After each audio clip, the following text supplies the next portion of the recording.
Salut à tous, c'est Maximus pour une nouvelle vidéo, une vidéo un petit peu particulière aujourd'hui. Je vais d'abord commencer par faire un petit coucou à une personne qui fait lui aussi des vidéos, qui a sa chaîne sur YouTube, hein, et que je vous recommande fortement d'aller voir. Hein, c'est Baddag, B-A-T-D-A-G. Hein. Alors, deux choses. La première, c'est que c'est une personne qui fait la même chose que moi de manière beaucoup plus professionnelle, hein, de par les produits qu'il a, mais surtout la manière qu'il a de présenter. Donc c'est plus agréable pour vous à le suivre. Et deuxièmement, parce qu'il a des pièces de malade, notamment... Et là, il y a un petit grain de jalousie. Hein. Une pièce, la dernière vidéo qu'il vient de faire, c'est une pièce que j'aurais dû vous présenter aujourd'hui, mais que je ne peux pas parce que je ne l'ai pas encore reçue, elle a un peu de retard, qui est une pièce de malade, bien évidemment dans l'univers de Batman, mais qui vaut son pesant d'or et qui est vraiment une très grande réussite. Vous inquiétez pas, je vais me rattraper. Donc je vous le répète, allez voir cette vidéo, abonnez-vous, allez voir ce que fait Baddag, c'est absolument hallucinant, il a des pièces de malade. Je lui envoie même un message pour l'encourager à faire sur d'autres pièces qu'il a en vitrine dont on n'a pas parlé, j'aimerais bien qu'il en parle. Hein. Je le répète, c'est Baddag, B-A-T-D-A-G, allez-y vraiment. Ça, c'était pour le petit coucou.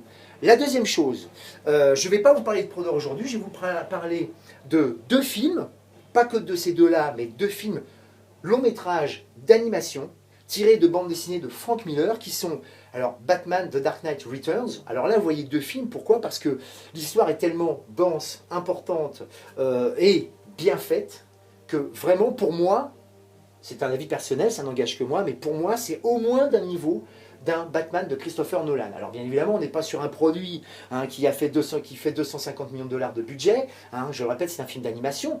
Qui dit animation ne veut pas forcément dire pour les enfants. Je vous déconseille fortement d'acheter ça pour vos enfants. On n'est pas dans du Paul Dini, là. Même si j'aime bien ce qu'a fait Paul Dini dans les années 90, mais enfin, on n'est pas du tout dans cette optique-là. On est dans quelque chose de très noir et de très violent. Donc, je vais vous parler de ça. Pourquoi je vais vous parler aussi de film d'animation? D'abord parce que c'est un coup de cœur, mais surtout parce que dans les jours et dans les semaines qui viennent, 2-3 pièces vont arriver dans l'univers de Batman. Alors donc je vais un peu concentrer tout ça en plusieurs vidéos. Hein. Là c'est la première pour ces deux petites pièces là. Il va y avoir le fameux gros coffret que j'ai pu avoir en avance de la réédition des 3 Batman de Christopher Nolan avec des petits goodies, des bouquins, des bonus en plus, tout ça. Donc j'aurai l'occasion de le détailler en vidéo. Hein. Il va y avoir aussi 2 pièces de chez Hot Toys qui vont arriver. Notamment une pièce, j'avais dû déjà vous en parler pour le 1/4 de Hunter Bay pour le Batman, qui est une pièce qui manifestement va être, je pense, un gros chef-d'œuvre. Hein, mais j'aurai l'occasion d'en reparler quand ça sortira dans les semaines qui viennent. Donc voilà, les deux films que je vous montre là sont, alors en vérité, une même histoire. C'est en 2 parties parce que je vous dis, il y a eu énormément d'argent, il y a eu de l'argent mis dedans. Ça a été extrêmement soigné, très bien soigné, que ce soit au niveau des graphismes, que ce soit au niveau de la musique, que ce soit au niveau des voix choisies aussi bien en français qu'en anglais. C'est vraiment à tomber par terre. Alors, c'est tiré donc, je l'ai dit tout à l'heure, de la BD de Frank Miller, qui lui avait fait 2 tomes, qui s'appelaient The Dark Knight Returns, et le deuxième tome, The Dark Knight Strike Again. Alors là, je vous le répète, hein, ces 2 volumes-là que vous voyez là, ne regroupent que la première histoire, The Dark Knight Returns.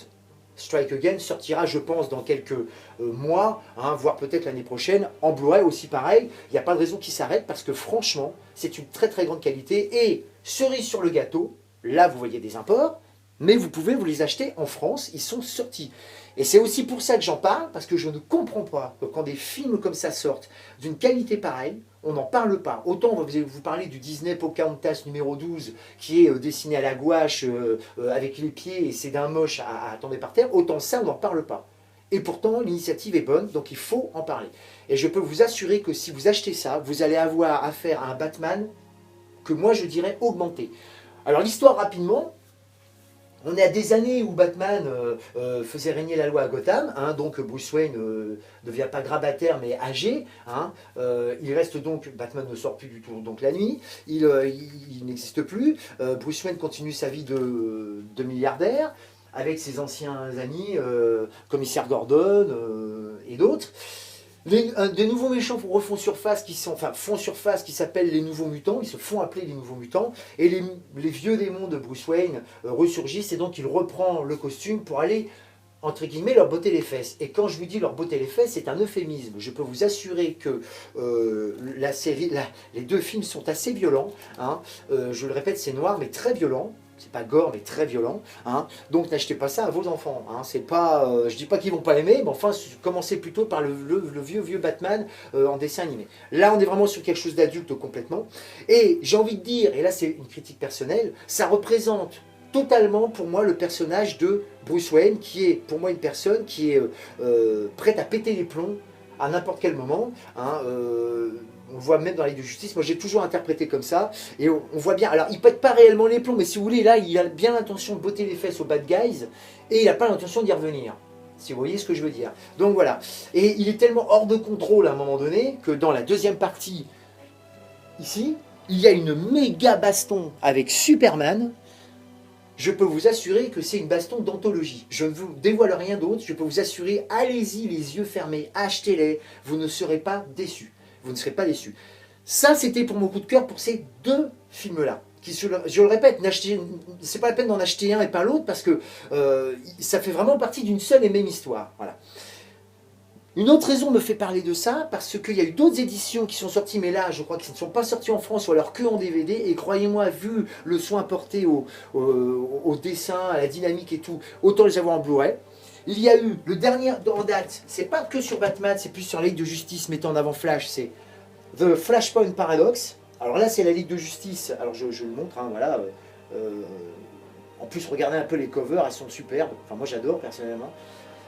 Donc ça c'est l'histoire qui met en avant Flash, bon, surtout en avant Flash, il y a un problème temporel, d'où le titre, hein, et vraiment tout ce qui se passe à la justice est inversé, enfin c'est vraiment super intéressant, c'est tiré d'une BD aussi très connue, donc vous pouvez la voir quand n'importe, donc si vous ne savez pas où la voir, envoyez-moi des messages sur Facebook ou sur YouTube et je vous répondrai avec plaisir.